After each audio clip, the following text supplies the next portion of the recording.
Alright, hey guys, it's me Andypoop, and I thought I'd show y'all this tournament. It's a different tournament from the other one. The other one was Dogs of War tournament.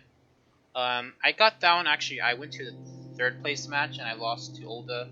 So, I was gonna finish it, but then there weren't really that many great games after that.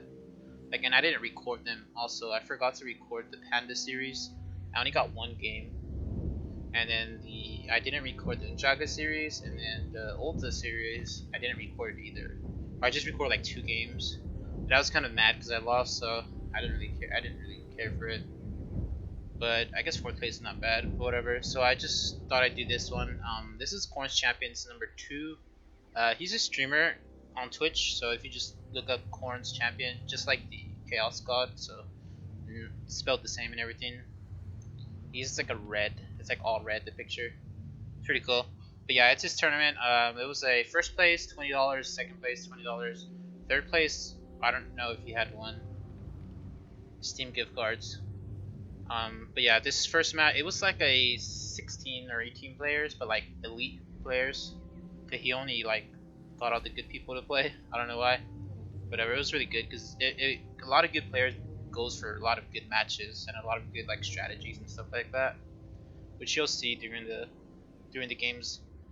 So this one was versus Diplomatt, game 1, round 1, and I chose Empire first because I'm still kind of confident with him at first pick, so you can blind pick him into anybody basically, and he counter picked with Chaos, which I think right now is pretty good, I guess, because you don't really know what to do, what Chaos is gonna do, because they're like kind of a unknown faction, kind of like in multiplayer sense, where you don't know what they're gonna bring because you don't play against them a lot.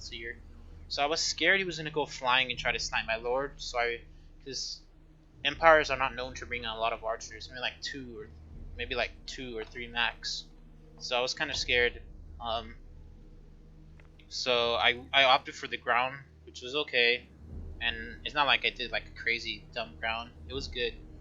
I went with Net of Amaton with Light Wizard, Empire Lord, with Pots, 2 Griffins, 1 Renown and 1 normal. You picked the Renown because it does a lot more damage than the standard Griffin. So if you can get on a ground, if you can get on his Lord, or if you can get on like on a Flying Lord that reaches the ground, you'll do a lot of DPS. So it's really good to keep that in mind. I brought 1, 2, 3, 4, 5, 6 Spearmen, 3 Great Swords, 2 Flagellants, and 2 Archers. So my idea was just try to kill his stuff. I mean, try to like get my archers on his bigs. Let my great swords do their work and support with Spearman in case he has like monsters to break my archers. I mean, to break my great swords. Spearmen do a lot of good by assisting great swords the backline, or just throwing them in front when the charge is about to come. And then I have Flagellants to protect the rears, so in case he does flank and he hits my rears, they won't break, they'll just still be there. They'll soak up a lot of damage. Obviously my Halberds to kill his big, and Light Wizard to trap his lord, or to trap his cav or flying stuff. In this case, it still worked out because people tend to throw these through the infantry line, and then when they get too far, you can net them and just kill them, because their units can't really follow him through the back line because they don't have that little flying animation. So what he has is 1, 2. He has 2 great Chaos Marauders with great weapons and 2 standard ones. He has 2 Chaos Warriors with great weapons, 2 Chaos Knights with lances, unit of Chaos Spawn, and a unit of Dragon Ogres with Aspiring Champion. His lords are the Everwatcher and a Fire Wizard. So I wasn't scared when I first saw this because I already had my units. My army was good to counter this. I had the Spearmen, a lot of Spearmen to deal with the Cav, and it's large. His infantry cannot really kill my great swords unless he got his Chaos Knights into him, or he got his Dragon Ogre, he got his Lord, or Chaos Spawns. So I knew that was going to happen, so I just had my Demigods kind of there to support against large units. My archers to deal with this Chaos Spawn first. So I'll just wait till the battle engages. I kind of misplayed the first part though. You'll see why. He doesn't know I have these yet though, because they're hidden. Yeah. But I'm pretty sure he knows because he's already counting my units. Good players count your units, so if they see that there's missing, they'll know. So he probably knows I have like 2 Demigraves, so like, but he doesn't know what lords I have. He could think I have like the Amber Wizard or Fire Wizard or whatever. Amber Wizard would have been too bad of a choice here. We don't really have much to shoot for yet, but I'll be focusing these later. He started charging in now because I have range advantage, so he has to come to me. I was a little late, but what you want to do is move your spearmen up right here so they can block the charge, and then you charge in with your great swords, and then pull out your spearmen or just leave them in. It helped with holding the line though, so I didn't knock all of my units back, which is nice. So they did a little bit of damage, not a lot. So my archers are starting to focus on these. They're already taking a lot of damage, as you can see. He kind of zoned me with these units, which was pretty annoying. If I had him in the back waiting, it would have been so nice. I would have just caught him. But you'll see what happens after. Not much. Still firing on his chaos. They're already getting really destroyed by the archers. And he can't do anything about it because he doesn't have a lot of infantry to flank, and his cav, they're being zoned by my spears. I netted his Dragon Ogre and Fire Lord. I tried to get his Lord in, but he flew too fast. It takes too long to cast, like 3 seconds. But it's still a fine trade-off. So what I was able to do was get my Ulto Griffins into his Dragon Ogres, which they tear them apart. And I was able to tear his Fire Lord apart too.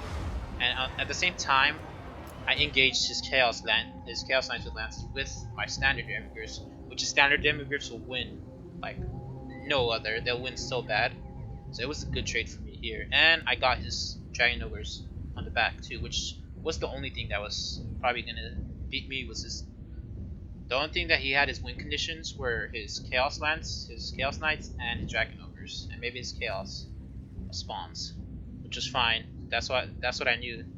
Only way he can beat me with. That's why I focused them down early. But yeah, look at how much damage the Ulto Griffins.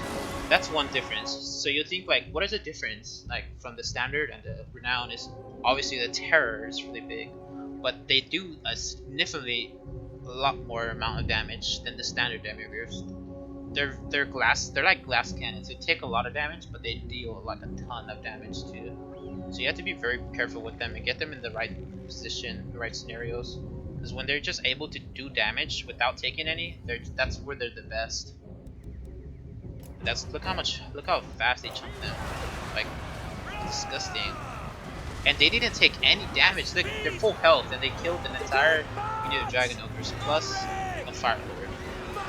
And then now they're gonna finish off these Chaos Lances. And while that's happening, my Demigryphs spawn over here.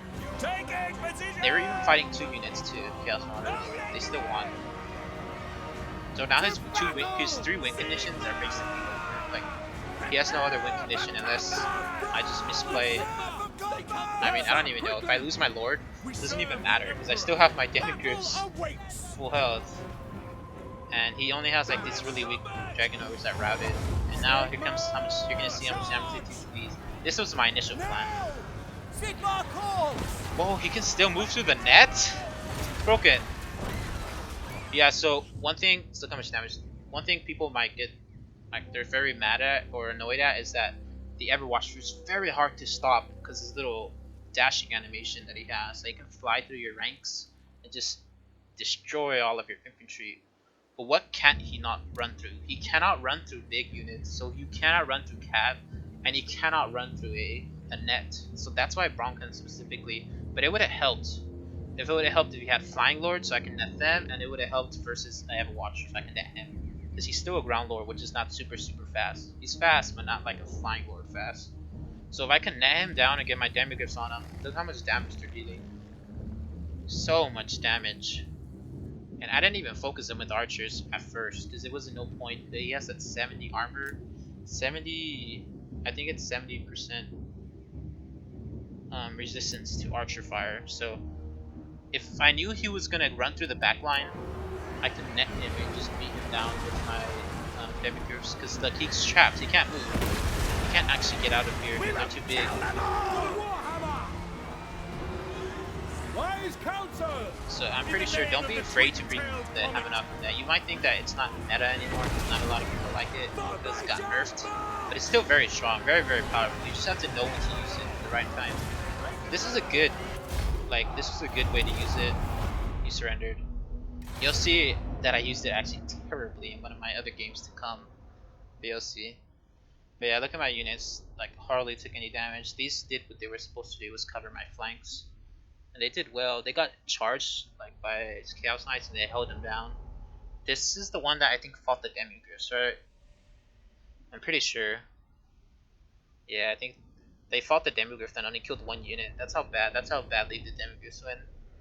This one was on the left flank, the one where the opposite to my Demigriffs. But it's fine because my Flagellants helped. I think right now Flagellants are very strong because right now the meta is terror. Route your units and chase them. While Flagellants, they don't care about terror. They just stay there and fight to the end. You know what I mean? So that's why I think Flagellants are pretty strong right now. Where in a world where terror is very powerful. So yeah, I'll upload the second game in a little bit. All right. Well, thanks for watching. See you later.